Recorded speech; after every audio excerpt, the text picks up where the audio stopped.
Hi guys, I want to tell you about something.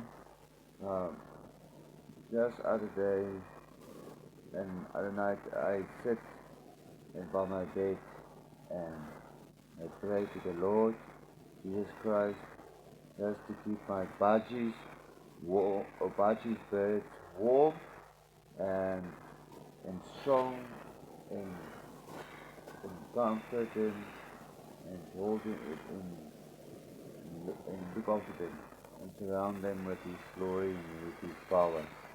So and protect him the whole night, until the baby's strong and healthy and keep it warm and must come outside and flew out because I was struggling to get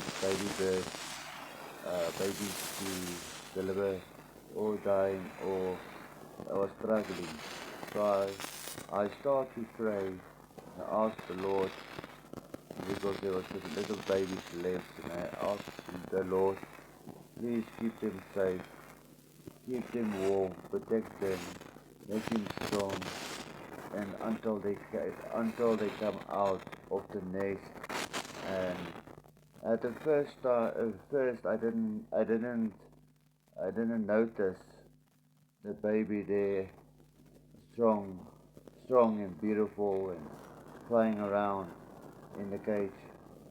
So and then I checked again and then after I see the baby is strong, then I realized like something was telling me God was here, he heard my prayer. He was hearing my prayer and I know there's a living God and I appreciate it and I love my Lord, my Savior Jesus Christ. I believe in Him. I just want to tell you about this wonderful thing what happened, and I appreciate it if you listen. Uh, God delivers. Don't waste your life, and whatever you ask, doesn't matter all your heart is. Um, doesn't matter if you get cold or anything, discomfort or anything. God loves you. Trust in Him. He will protect you and He will guide you, keep you warm with His holiness, and He will surround you. And thank you for listening. Thank you very much. Bye.